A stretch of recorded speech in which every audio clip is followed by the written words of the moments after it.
Assalamualaikum warahmatullahi wabarakatuh. Sahabat beriman, pada video kali ini kita akan membuktikan kebenaran sabda Nabi Muhammad SAW 14 abad yang lalu mengatakan bahwa kecepatan kendaraan Dajjal itu adalah seperti awan diterbangkan angin. Juga sabda Nabi SAW yang mengatakan Dajjal akan menaiki kendaraan yang jarak kedua telinganya adalah 40 hasta atau kira-kira 20 meter.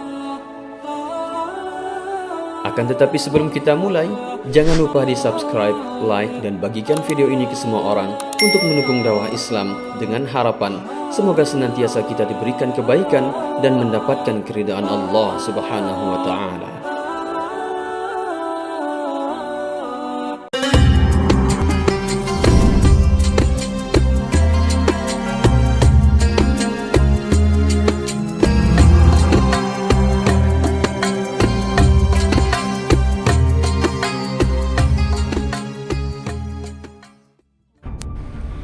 Sahabat beriman, sejak 60-an tahun yang silam, tepatnya tahun 1946, orang-orang di Amerika dan Eropa dikejutkan dan dibingungkan oleh munculnya pesawat-pesawat terbang yang misterius. Kita katakan misterius karena kemunculannya tidak diketahui pangkalnya dan tidak diketahui kemana hilangnya. Benda-benda angkasa itu menimbulkan banyak sekali dugaan. Dugaan terbanyak sementara waktu adalah dikira pesawat itu datang dari planet lain, katakanlah dari planet Mars yang terdekat dengan bumi. Diduga penghuni planet Mars yang mau menyelidiki keadaan di bumi ini. Tetapi dugaan ini terlalu jauh dari kebenaran. Kemudian kesimpulan yang diambil oleh Lembaga Kerja Buku Biru yang ditugaskan untuk menyelidiki benda itu oleh pemerintah Amerika Serikat dianggap terlalu gegabah dan terlalu gampang dimentahkan, karena lembaga itu menduga bahwa benda itu adalah pantulan sinar matahari oleh awan rendah di bumi atau pantulan sinar matahari oleh meteor-meteor kecil dengan kristalnya. Malah ada yang menduga bahwa benda itu adalah bongkahan es yang terbentuk karena suhu yang terlalu rendah. Ketiga macam dugaan itu dimentahkan oleh kira-kira 16 juta penduduk Amerika yang pernah menyaksikan benda angkasa itu. Akibatnya, CIA, Central Intelligence Agency, dituduh lemah dan gagal dalam menyelidiki rahasia benda angkasa yang aneh itu.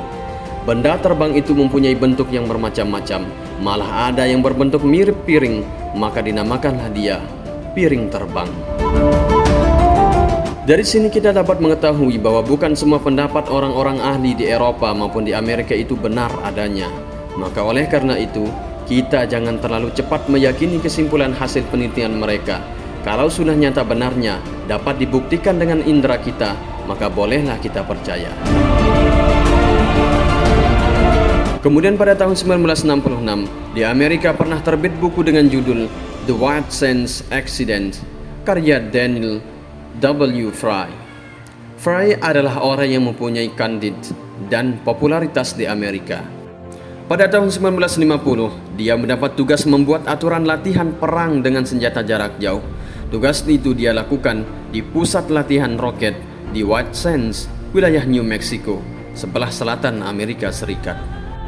Kemudian pada malam tanggal 4 Juli 1950, Fry sedang berjalan-jalan di bekas lapangan percobaan roket F-2. Tiba-tiba dari jarak 20 meter ada benda angkasa turun. Tinggi benda itu kira-kira 8 meter, sedangkan panjangnya kira-kira 9 meter. Yang mengherankan Fry adalah awak pesawat asing itu keluar dan masuknya ke dalam pesawat dari bawah atau dari atas dia tidak tahu.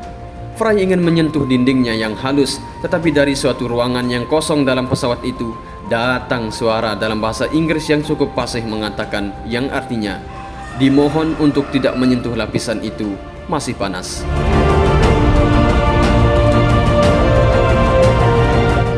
Kemudian Fry diajak mengadakan perjalanan dengan piring terbang itu.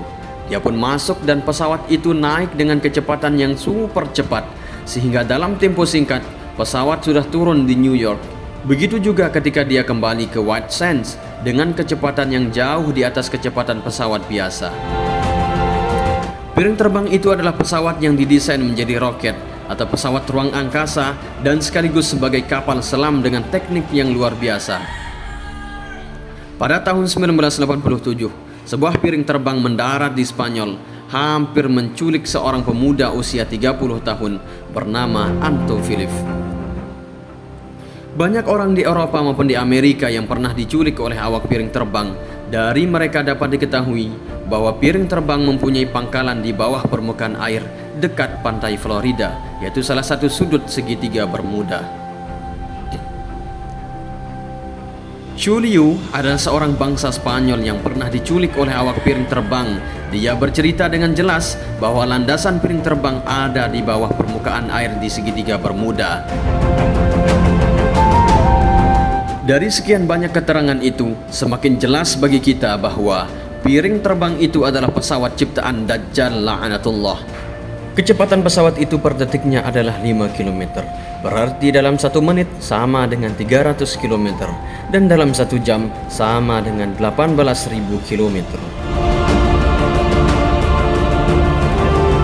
Sahabat beriman, maka jelaslah hal ini senada dengan hadis Nabi SAW yang menceritakan bahwa kecepatan kendaraan Dajjal itu nanti adalah seperti awan diterbangkan angin, sehingga lompatannya dari ujung bumi yang satu ke ujung bumi yang lain sangatlah singkat, atau seperti dari ujung pakaian yang sudah dilipat, sebagaimana yang telah diriwayatkan oleh Imam Muslim yang artinya, kami bertanya, "Ya Rasulullah, bagaimana kecepatan Dajjal di bumi ini?" Baginda Nabi menjawab, seperti al-ghaith, maksudnya awan yang diikuti angin.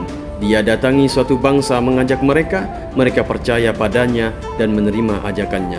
Rawahu Muslim. Kemudian kalau kita perhatikan hadis sebagaimana yang telah diriwayatkan oleh Imam Nu'aim bin Hammad yang menceritakan bahwa Dajjal akan menaiki kendaraan yang jarak kedua telinganya adalah 40 hasta atau kira-kira 20 meter.